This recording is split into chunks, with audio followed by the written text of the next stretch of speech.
Olha aí, última... Ou não?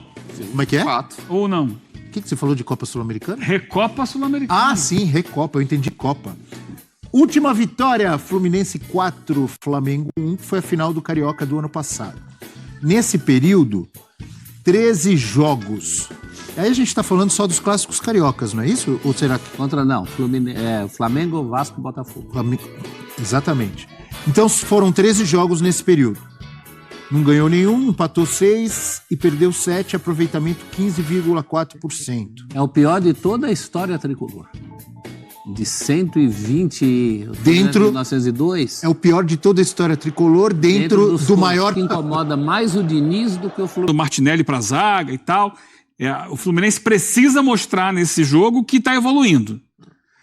Tá bem até na Libertadores, 4 pontos em 2 rodadas, isso é bom, só que não tá convencendo. Por outro lado, o Vasco precisa... O Vasco tem uma outra questão, além do campo, que é ouvir o Ramon Dias. Se ele parou, refletiu, pensou no que ele falou, se ele realmente vai se retratar ou vai só dizer que foi mal interpretado.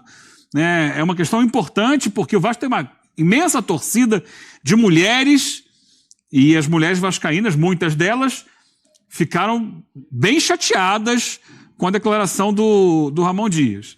Mas, além disso, dentro do campo, e aí? Como é que vai ser esse Vasco? Que vem de derrota fora de casa pro Bragantino. Vai, imagino eu, apostar muito na transição. Contra o Fluminense, que gosta de ter a bola, pressionar no campo de ataque e tal. O Vasco tem a possibilidade de jogar na velocidade. Então, vai usar o David. O Vasco fez um gol de transição do Bragantino, e quando teve que propor contra uma defesa mais fechada, teve dificuldade.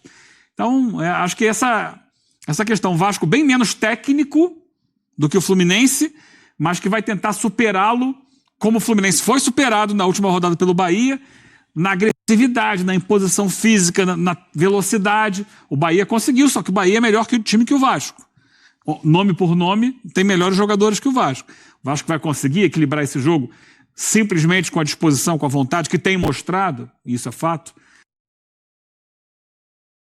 É um jogo que, para mim, se mede muito mais por isso, pelo momento dos dois times. E a gente não pode esquecer também da possibilidade de reforços que o Fluminense tem para esse jogo.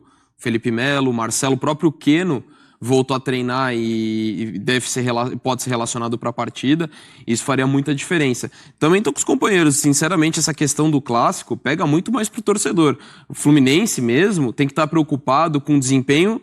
Como o Eugênio colocou, eu concordo. Ainda não é um time que esteve próximo do ano passado. O desequilíbrio defensivo. E aí, tanto coletivo quanto de peças, ainda o Fluminense tem a dificuldade em suprir a ausência do Nino. Tentou improvisar diversas vezes, mas ainda tem tido dificuldade. O Antônio Carlos, que foi o grande reforço para o setor, ainda não se firmou. Tanto que não é a primeira... Alguma aposta, paga um... Quem não fizer gol nesse caso. Quem não fizer gol. Porque esses caras fazem gol aí, ó. É isso. Eu dei a sugestão do churrasco, né? Argentino, um assado.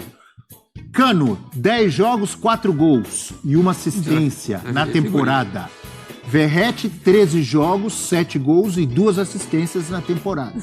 No Brasileirão, 2 jogos pro Cano e 1 gol e a mesma coisa pro Verratti. Então, viu, professor? Iguaizinhos. Na média da bola de prata, o Cano tá um pouquinho acima. Eu dei uma boa nota durante o jogo, isso acontece. E aí o cruzamento do muito. Piton é... Então o Flu coloca as barbas de molho. Vamos voltar a falar